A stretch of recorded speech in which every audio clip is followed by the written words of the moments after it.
마음이 드셨다면 구독, 좋아요 꼭 부탁드리겠습니다. 고맙습니다.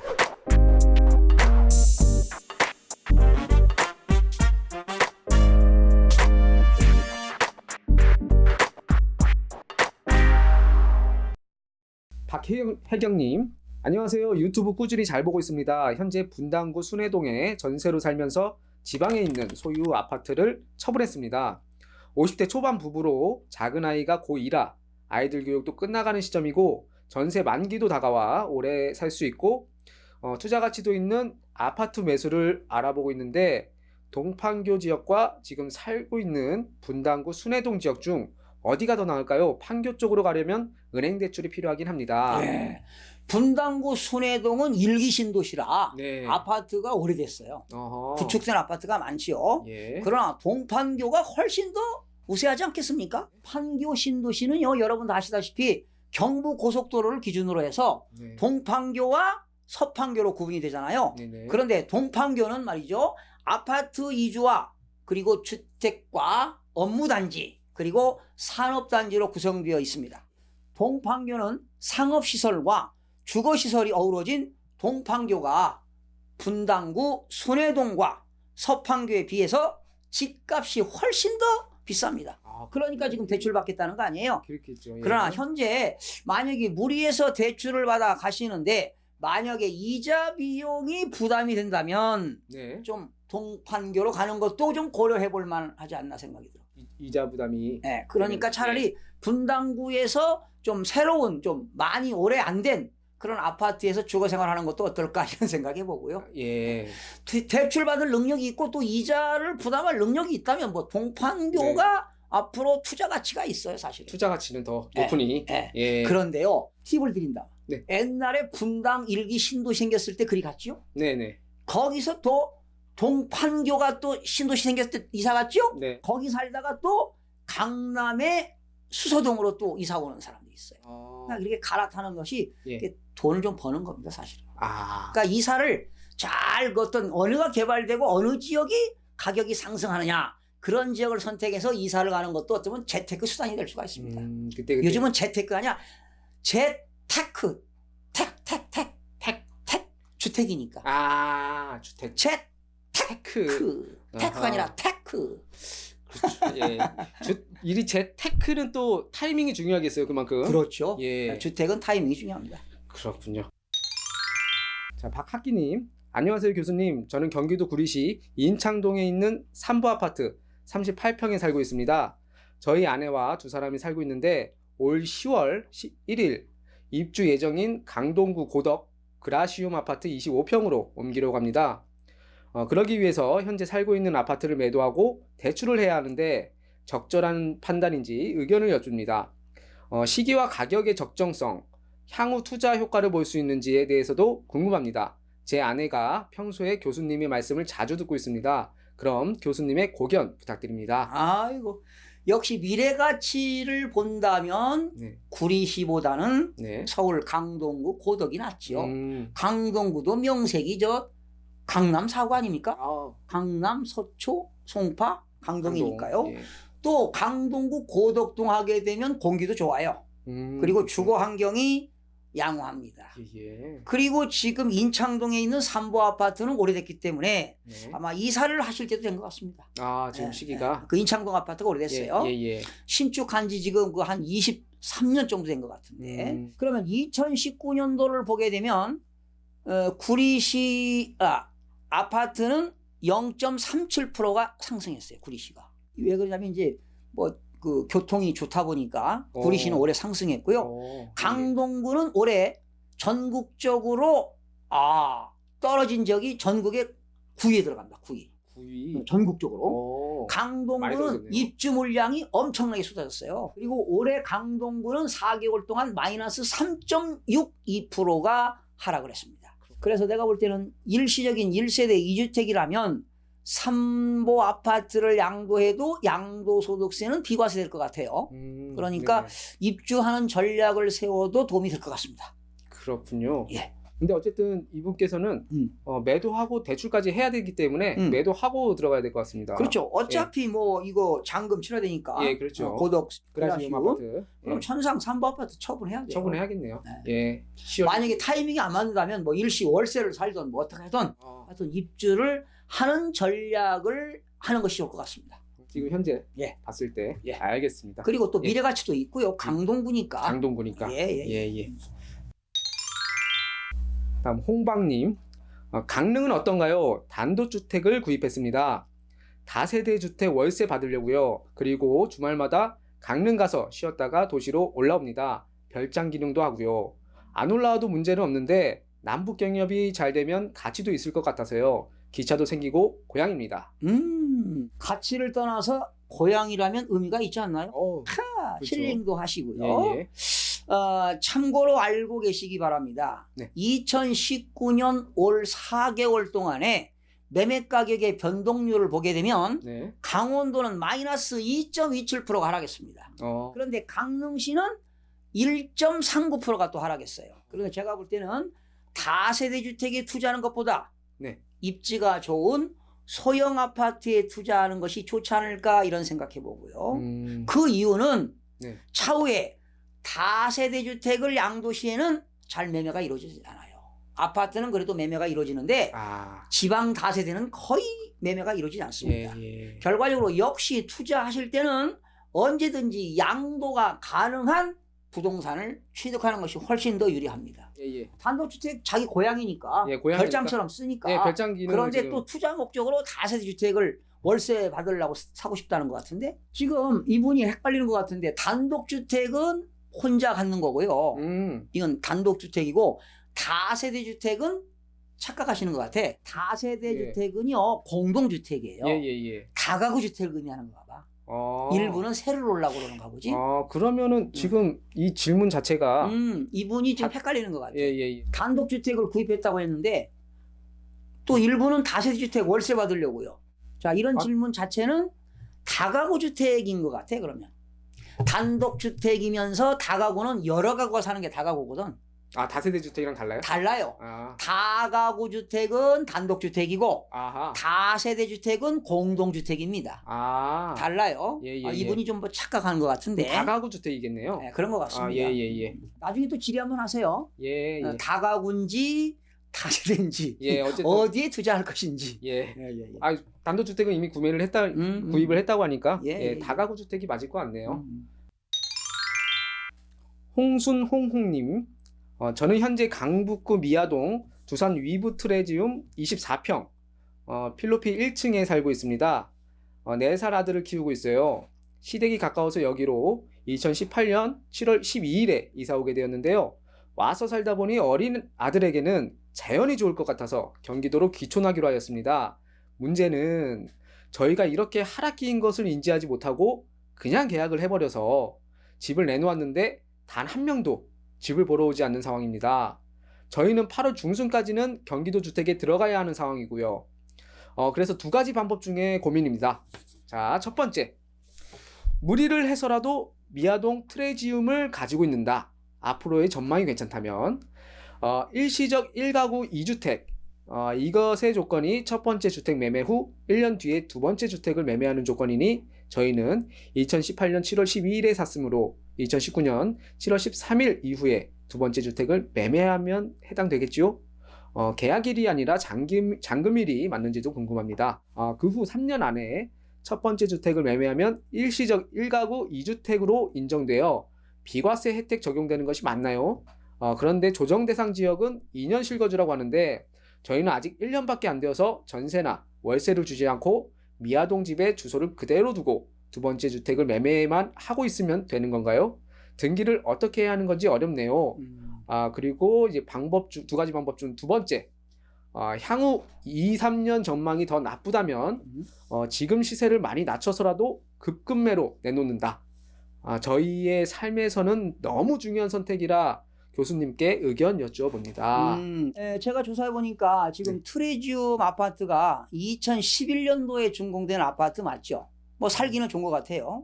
그리고 우리가 부동산을 사게 되면 취득 시기는 계약서상의 잔금 지급이래요. 계약금 주고 중도금 주잖아요. 네네. 그리고 계약서상의 그 잔금 지급일이 취득식입니다. 그런데 잔금 지급일보다 빨리 지급했다면 네. 사실상 잔금 지급일이 되기도 해요. 또 계약서상 잔금 지급일 전에 미리 등기 등록했다면 등기 등록일이 취득 시기가 된다는 것도 알아두시기 바라고요. 그렇군요. 그리고 소득세법상 양도 시기는 파는 사람 입장에서는 돈 받은 날이야.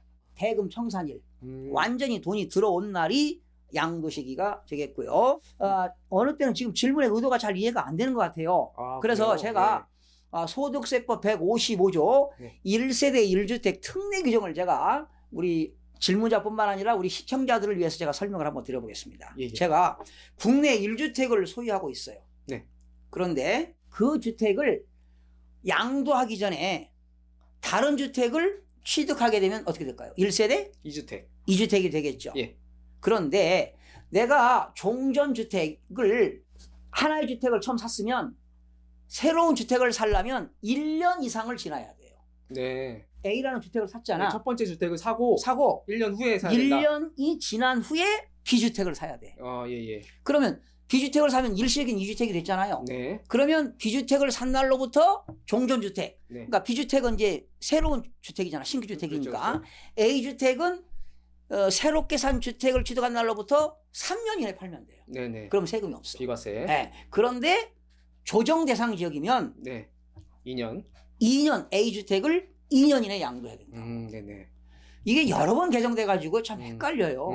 그리고 또 일정한 기간 이후에 또 이 부동산 정책 이후에 발표한 주택은 또 2년을 또 거주해야 돼. 이 날짜가 복잡하기 때문에 이게 어떤 의사결정할 때는 정확한 지금 날짜와 취득일자, 양도 시기를 등기부상에 정확하게 봐야 돼. 그리고 보유기간은 어떻게 계산하느냐?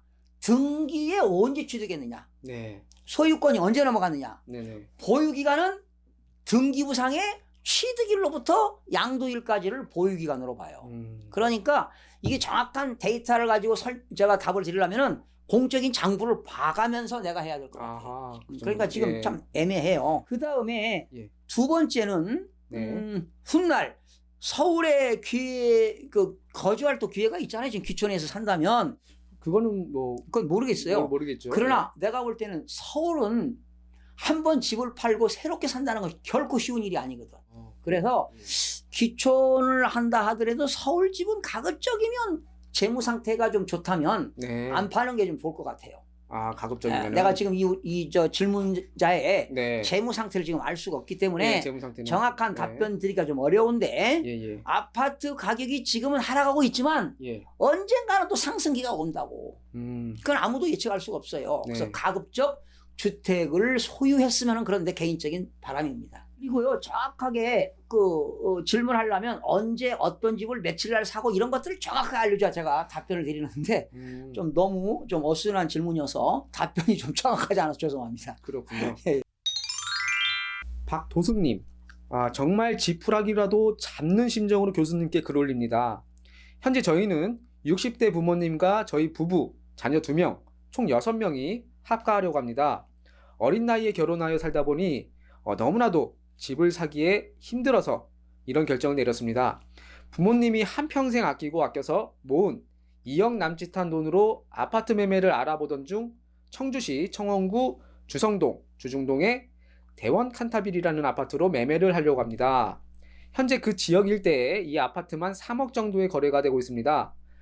지금 부동산 하락세라고 다들 얘기하시는데 이 아파트는 변동도 없이 시세가 하락하지 않네요. 저희가 매매하고 싶은 매물은 1층의 복층 구조입니다. 평수는 33평이나 계단식으로 내려가는 면적에 포함되지 않는 다락방이 있어 그 매물을 알아보고 있는데 다른 매물보다 복층 구조의 매물이 6천만 원 정도 비쌉니다. 총 3억 6천만 원입니다. 이 매물은 첫 입주자들은 입주할 때 다른 매물보다 1,500만 원 정도 더 주고 구입하였지만 지금 부동산 시세는 너무나도 비싼 것 같네요. 그래서 이 시세가 맞는지 하는 의문에 듭니다. 돈이 많은 것도 아니어서 너무나도 신중하게 생각하려고 합니다. 다른 아파트 40평대 매물은 방 4개짜리 매물은 4억 가까이 되어서 엄두도 못 내고 있고요. 그래서 저 가격이 맞는지 궁금합니다. 바쁘시더라도 조언 부탁드리겠습니다. 배움이 없어 두서없이 적은 점은 정중히 사과드리겠습니다. 많이 바쁘시더라도 부탁드리겠습니다, 교수님. 장문의 편지네요. 네. 자, 박두성님 질문에 진심으로 감사드립니다. 장문에 글을 쓰기도 쉽지 않아요. 네, 정성이 있어야 되잖아요. 예, 그렇죠. 자, 식구가 많았기 때문에 방 3개 아니면 4개가 필요할 것 같아요. 그렇죠. 6명. 부모님 모시고 살고 예, 6명이. 자녀 둘이니까 부부 합쳐서 6명 아니겠어요? 그렇죠. 그래서 제가 대원 그 칸티빌 1차를 조사해 보니까 한 2억 9천만 원 선이 되겠고요. 3차는 입지가 좋은 것이기 때문에 네. 한 3억 3천까지 가더라고. 그리고 2차는 지금 말씀한 대로 복싱형은 한 3억 6천만 원 정도 가요. 그런데 지금 2, 3년 동안에 3, 4천만 원씩 가격이 떨어졌더라고. 그래요? 그래서 지금 사신다면은 이미 가격이 3, 4천 떨어진 상태에서 취득하는 거니까 거주 목적이면 큰 문제는 없을 것 같아요. 아니면 지금 가격이 떨어지는 입장이니까 한 2년 동안은 전세 사는 것도 괜찮아. 전세로? 네. 예. 그래서 만약에 2년 후에 더 떨어질 수 있잖아. 2년 뒤에 또 매매하는 것도 고려해 볼 만합니다. 사실이요. 충북 청주의 상당구는 올 4개월 동안에 마이너스 3.76%가 하락했어요. 그리고 청원구도 마이너스 2.17%가 하락했습니다. 중장기적으로 본다면 계속 하락할 것이다 라고 예상합니다. 그래서 합리적인 의사결정하기 바라는데요. 내가 볼 때는 꼭 자금이 지금 없으면 전세 한번 살아보시면서 좀 돈을 더 모아서 2년 후에 매매를 하는 것도 어떨까 이런 생각해 봅니다.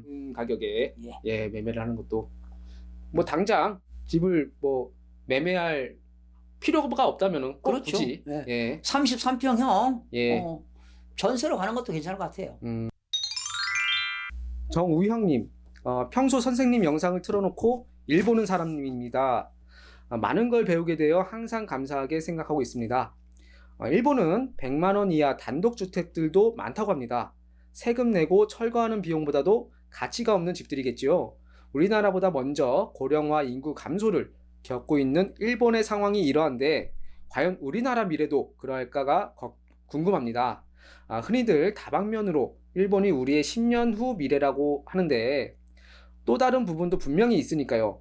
예를 들어 일본은 애초에 우리보다 단독주택 비율도 높았고 이는 우리나라 아파트 공실률과 성격이 같다는 점, 일본은 목조 건물이 많고 차고지 등록제를 시행하여 단독주택 관리가 더 불편하다는 점, 세금이 우리보다는 더 높다는 점, 외노자와 난민에 있어서 우리보다 더 보수적이라는 점 등입니다. 또 단독주택이라도 수도권과 지방, 도시와 시골이 어떻게 다를지가 궁금합니다. 선생님의 해안을 듣고 싶습니다. 우리 정우영 선생님은 일본 통인가 보다. 일본에 대한 그 지식이 많네요. 제가 다 알고 있는 내용인데요. 자, 우리 정우영님의 훌륭하신 댓글에 정말 진심으로 감사를 드립니다. 더 이상 답변할 게 없을 것 같아요. 뭐 너무 잘 아시는 다 알고 내용을. 계셔서. 그래서 개인적으로 우리 서울에서 대도시와 수도권 지역에서 말이죠. 단독주택을 가지고 있다면 저는 미래 가치가 있다고 봐요. 영국의 런던, 프랑스, 파리 같은데 단독주택을 가지고 있잖아요. 이런데 텃밭도 하면서 그 아이들 정서적으로도 좋고 말이죠. 그런데 앞으로 이 단독주택을 가진 사람들은 이제 이 기후변화가 지금 세계에서 위험 요소가 1위가 기후변화입니다. 그리고 2위가 IS예요. IS. 무장단체들 있잖아요. 테러. 그런데 지금 이제는 기후변화이기 때문에 이런 기후변화로 앞으로 미래는 먹거리가 큰 문제가 될 것입니다. 그래서 앞으로 단독주택을 가진 사람들은 앞마당에 농산물을 재배할 수 있다면 금상첨화가 아닌가 이런 생각을 해봅니다. 미래의 먹거리를 위해서. 그러니까 언젠가 또 이 트렌드가 있거든요. 언젠가는 향후 이 아파트보다 단독주택을 선호하는 시대가 올 것이다. 사실 우리나라에요. 성북동이라든가 청운동이라든가 이런 데는 그 단독주택이 있잖아요. 그 전용 주거지역이라고 하는데 그런 데들은 사실은 부자들이 살잖아요. 대기업들 총수들이 다 전용 주거지역에 살잖아. 단독주택에. 그렇죠. 제1종 전용 주거지역. 그런 날이 아마 올 겁니다. 그러면은 이분께서 이제 말씀을 하셨는데 일본이 우리나라의 10년 후의 미래. 10년 후의 미래 또는 20년 후의 미래도 될 수 있어요. 그러니까 일본이 그 경제적인 흐름을 보게 되면 네. 우리나라가 답습하는 것 같아. 아, 일본 경제. 그리고 이제 일본인들은 우리는 경제동물이라고 들어봤나요? 네. 경제동물. 일본인들. 경제동물? 네. 예, 무슨 말이죠, 이게? economic animal. 예, 예. 일본은 모든 게 실용적이에요. 네. 그 화장실도 조그맣잖아요. 호텔의 화장실도 적어요. 네네. 그리고 일본인들이 우리 서울에 와가지고 33평, 40평 아파트 보면 놀래요. 우리 그 겨울에도 말이죠. 영하 10도, 20도에도 바깥 날씨 할 때 아파트에서 속 내의만 입고 살잖아요. 아, 예, 그런데 속옷만 거기 입고. 예. 일본에서는 다다미 방에서 말이죠. 이불 2개, 3개를 덮고도 추워요. 아하. 그러니까 예. 참 일본이라는 나라, 참 우리 어떻게 보면 한국에서 태어난 것도 행복일 수가 있어요. 아, 그런 면에서는. 그런 면에서는. 예, 예, 예. 그런데 역시 일본 사람들은 경제 동물이다. 일본의 10년 전이 우리 또 10년 후를 따라가는 것 같아요. 아, 일본이 그러면은 10년 후, 20년 후의 미래라면은 그들이 잘못 걸어온 길은 또 피해서 갈 수도 있죠. 예, 피해서 갈 수도 있는 그런 부분이겠네요. 그렇죠. 예, 예. 참 이거 끝이 없어요. 이야기하자면. 어? 정부 정책 문제부터 예. 여러 가지 뭐 현안 문제가 얼마나 많습니까? 그렇죠. 예. 이루리님, 교수님, 저는 경기도 양주시의 거주자입니다. 처음으로 2018년도에 아파트 분양을 받으려다가 못했는데, 교수님 유튜브 보고 참고가 많이 되네요.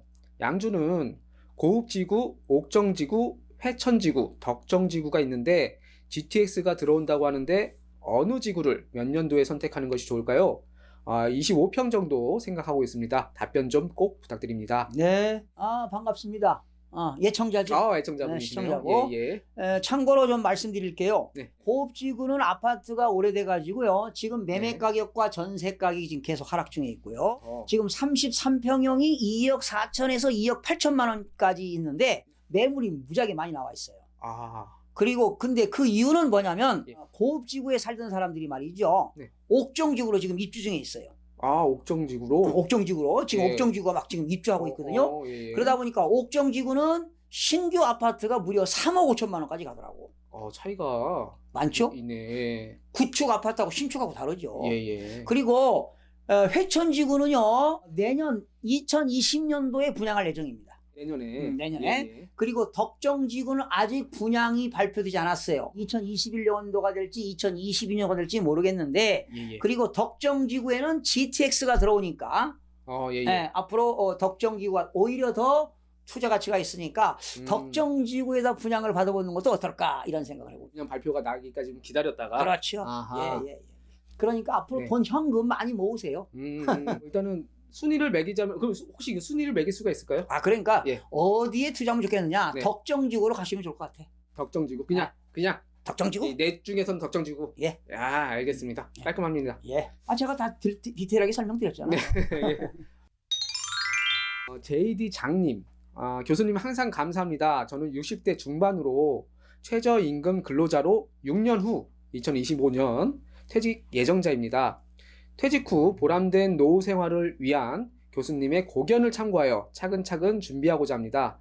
동사는 없고 2003년 분양 봉천동 벽산블루밍 45평형 분양받아 현재 부부가 살고 있고 2012년 아내 명의로 사당동 우성 2차 59.98제곱미터 매입 전세 주고 있고요. 그리고 2010년 5월부터 매월 2만원씩 납입 462만원 현재 진행 중인 것 같은데요. 주택 청약 종합 통장이 있습니다. 자, 여기서 첫 번째 질문. 예.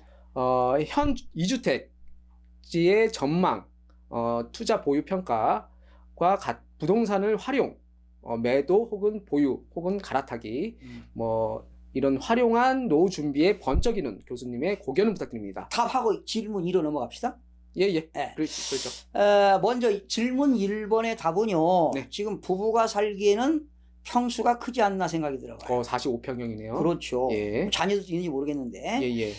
내가 볼 때는 평수가 크고요. 예. 그리고 오래된 구축된 아파트라 가격이 떨어질 수밖에 없어요.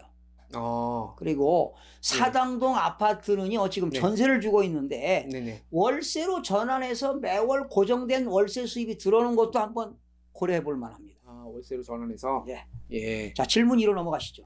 예, 알겠습니다. 두 번째 질문. 주택청약종합통장으로 아파트를 분양받을 수는 있는가요? 참고적으로 6년 후 현재 거주 중인 아파트 평수가 크고 다른 지역에 비해 가격 상승이 적고 노후화되어져 가고 있어서 현재 전세보증금 외에 빚은 없고 퇴직 시 퇴직금과 200여만 원의 연금을 받게 될 예정입니다. 건강하세요. 현재 이분들은 1세대 2주택. 2주택이죠. 예. 그런데 지금 분양받기는 어렵습니다. 다주택자니까. 다주택자라서. 예. 분양받기 어렵고 예. 그러나 주택청약예금통장을 해약하면 절대 안 됩니다. 대신 해약은 또 하면 안 되고. 그리고 주택청약예금통장을 계속 유지하시다 보면 좋은 기회가 옵니다. 예를 들어서 지금 원래는 먼저 1순위, 2순위 받고 네. 미분양된 것들은 무순위가 돼가지고 아. 지금 받을 수 있는 또 기회가 있거든요. 아하. 근데 지금 사실 이 기회마저 사라졌어. 이제는 1순위든 2순위든 그 예비 당첨자를 5배로 하겠다는 정부가 발표했어요. 오늘. 예. 그래서 그래도 또 시대 환경에 따라서 국가 정책이 변하니까 네네. 주택청약예금통장을 해지하지 말고 가지고 계시면 좋겠고요. 앞으로 이제 퇴직을 하신다고 하니까 네. 규모를 축소하는 다운사이징을 하셔야 될 것 같아요. 그리고 시간이 되실 때 좀 부동산 학습을 통해서 재테크와 세테크를 꼭 해보시기 바랍니다. 언제든지 또 질문 달아주시면 제가 답변 올리도록 하겠습니다. 또 다른 질문 있으시면은. 예. 김윤경님, 선생님 영종도는 어떨까요? 사실 제가 일본에 있습니다. 영종도는 어떨까 해서요. 만약에 한국으로 돌아간다면 10년 뒤입니다. 운서역 근처에 3, 5층짜리 낮은 아파트가 있는데요. 재건축 바라고 있습니다. 제 판단이 어떤지 모르겠어요. 지금 매물이 23평 정도로 저렴한 매물은 1억 6천에서 2억 정도 합니다. 더 가격이 내려갈까요? 너무 두서없이 섰습니다. 부탁드립니다. 추신 4만 해피하우징과 창보 5단지는 지분이 40평 정도라고 들었습니다. 현재 23평입니다. 예, 일본에서 유튜브를 시청하는 것 같아요. 그러네요. 아이고 대단히 반갑습니다. 네. 허기야 우리 시청자들 중에는 뭐 미국, 독일, 프랑스, 유럽도 있고요. 운서역은요. 네. 인천공항 1터미널과 2터미널에서 상당히 가깝죠. 그러니까 저는 개인적으로 미래 가치가 있다고 보는데요. 그렇군요. 그리고 현재 영종 하늘도시 여기는 입주 물량이 엄청나게 많아요. 그러니까 전세 가격도 떨어지고 지금 매매 가격도 떨어지고 있어요. 지금 전용 면적 방금 59.8제곱미터가 7천만 원, 8천만 원의 전세가 또 가능해. 전세가 7, 8천만 원에. 그러니까 공급이 엄청나게 많았다는 것이죠. 그러네요. 인천 지역을 전체적으로 본다면 올 4개월 동안에 0.35%가 하락했는데 여기는 중구에 들어가거든요. 인천광역시 중구에 들어가는데 중구는 마이너스 2.31%가 하락했습니다. 그렇군요. 그러나 지금 이제 이건 일시적 앞으로 이제 중장기적으로 하락한다면 지금 이분은 10년 뒤를 생각하는 거거든요. 그렇다면은 이게 또 영종 하늘도시라 또 크나큰 또 변화가 있을 겁니다. 그러니까 걱정 마시고요. 그냥 가지고 계시면 좋겠어요. 지금은 이렇게 좀 떨어지더라도 그렇죠. 10년 뒤면은 또 이게 막 발전이 많이 되고 교통편도 괜찮은 곳이니까. 그러면요. 좋죠. 푸른 하늘님, 안녕하십니까 교수님. 교수님 유튜브 강의로 처음으로 접하게 되어서 많은 도움이 되고 있습니다. 다름이 아니라 제 이야기 좀 들어주셨으면 합니다. 저는 광주광역시 북구 임동 14-2번지에 국제미소래 아파트에 14년 12월부터 거주하고 있었는데요. 이 아파트는 14라인 중 1, 2라인은 주거용 오피스텔이고 나머지는 분양으로 일반 아파트입니다. 저는 2라인에 주거용 오피스텔에 살고 있고요. 회사채입니다. 하지만 18년 10월경 갑자기 회사가 변경되었습니다. 그래서 저는 12월에 만기여서 18년 12월에 변경된 주식회사와 전세 계약을 하였습니다. 8,250만 원입니다. 2년입니다. 계약 시 저는 9월 정도에 이사를 가야 한다고 하니 그럼 3달 전에만 알려주시면 된다고 하여 안심하고 있었습니다. 하지만 현재 미리 연락하여야 한다고 연락을 하는 순간 사무실이 연락되지 않는 거였습니다. 이리저리 검색을 해보니 업체가 폐업을 하였다고 적혀져 있었습니다. 사실 저는 다른 집으로 이사하려고 계약금까지 걸어놓은 상태입니다. 계약금은 2,500만 원입니다. 어떻게 해야 할까요? 저희 전 재산입니다. 애가 2명이나 있는데 이야기도 아직 못하고 있는 실정입니다. 도움이 필요합니다. 확정일자는 되어 있는 상태입니다. 안타깝네요. 참으로 안타까운 사연인데요. 잘 한번 들어보세요. 예. 먼저 지금 어떤 답을 말씀드리기가 어려운데 네. 먼저 등기사항 전부 증명서를 발급해 보셔야 될 것 같아요. 그래서 예. 권리 변동이 어떻게 되었는가 확인이 우선이고요. 네. 제가 주소를 알 수가 없어서 예. 등기부 열람을 못했어요. 네. 그래서 정확한 답변 드리기가 좀 어려운데 네. 한번 들어보세요. 지금 이분이 2014년 12월에 계약을 했어요. 예. 그리고 2018년 10월에 네.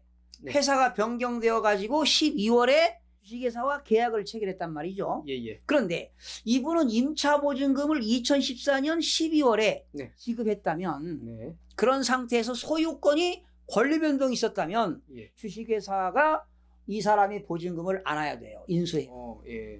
예. 당연한 거 아니겠어요? 예. 그런데 만약에 소유자인 제 추측입니다. 네. S가 부도가 났다면 네. 지금 뭐 폐업해가지고 연락처가 없다고 연락이 그러는데 안 된다고. 경매가 진행된다면은 네. 만약에 이분이 선순위 임차인 네. 이 말은 그 근저당이 설정되기 전에 이 사람이 먼저 입주를 했다는 것이죠. 선순위 네. 임차인인 경우는 네. 우선적으로 배당을 받을 수가 있어요. 만약에 네. 임차인보다 근저당이 먼저 되어 있다면 예. 이 사람은 후순위 임차인이 되는 겁니다. 아. 그런 경우에는 배당 잔액이 있는 경우에만 배당이 가능해요. 그리고 이분은 대항력을 유지하기 위해서는 절대 이사 가면 안 됩니다. 이사는 절대 가면 안 되고. 네. 그래서 이 사람은 보증금을 받기 위해서는 예. 그 집에서 점유하고 있어야 돼요. 아. 그런데 지금 본인이라도 거주를 해야 되거든요. 예. 지금 다른 집 이사 가겠다고 계약, 2,500만 원 주고 계약했대잖아요. 네, 계약금까지 걸어. 그러면 예. 이사 갈 때에 이사 갈 집에 네. 만약에 계약을 해지한다면 네. 계약금 돌려받을 수가 없어요. 그렇겠죠. 2,500만 원 준 거를 계약을 해지하면 돈 못 받잖아요. 그렇죠. 그래서 내가 볼 때는 묵시적 갱신의 경우 예. 임차인은 언제든지 해지 통고할 수 있잖아요. 네네. 그리고 임대인은 그 통지를 받은 날로부터 3개월이 지나면 효력이 발생된다고 규정되어 있어요. 그래서 네. 묵시적 계약갱신으로 계약기간이 연장되었기 때문에 임차인이 이사 간다는 경우에 임대인은 3개월이 지나면 보증금을 내준단 말이죠. 그런 얘기 한 거야 지금. 네. 그런데 지금 임대인이 연락도 안 된다는 거야. 그렇다면 이 임대인 집주인이 지금 부도나 폐업됐다고 그랬으니까 네, 지금 폐업이- 부도난 것 같은데 그렇죠. 그렇다면 이 임대인한테 받을 채권자 있을 거 아니야. 네네. 돈 받을 채권자가 법원에 경매를 신청할 수도 있을지도 몰라요. 경매로. 그러니까 나는 네. 지금 답변을 정확하게 못 드리니까 예. 먼저 등기부 등본을 띄워보시고 예. 저한테 다시 질문을 주시면 내가 빨리 답변을 올리도록 하겠습니다. 다시 좀 질문을 내가 해주세요. 그래. 더 자세하게 지금 말씀하신 걸 토대로 또 추가 질문을 좀 해주시면은. 그러니까 등기부 네, 등본을 띄워서 소유권에 어떤 권리 변동이 있었는가 이걸 분명히 좀 알려주시면 좋겠어요. 그런 걸 꼼꼼히 좀 살펴보고. 그리고 그 집에서 이사를 간다 하더라도 예. 본인은 이사 가면 안 돼. 절대. 예. 예. 부인하고 아이들만 먼저 이사 가더라도 예. 그 집에서 점유를 해야 예. 대항력을 유지할 수 있고 경매가 되더라도 배당금을 받을 수가 있어요. 그러니까 참 이건 참 문제가 있는 거야. 임대인이 예. 나쁜 놈이죠 이게. 하필 예. 또 폐업이 그러니까. 연락도 안 되고. 그러니까요. 이게 참 안타까운데요. 이런 경우가. 그래도 일단 예. 빨리 등기부 등본 띄워서 권리 분석부터 해보게 네. 저한테 다시 한번 또 연락을 주시기 바랍니다. 예. 마지막 질문자였습니다. 참 안타깝네요. 예, 좀 좋게 좀 돈을 좀 돌려받았으면 푸른 하늘님 예. 좀 기원할게요. 예, 추가 질문 빠른 시일 내에 기다리고 있겠습니다.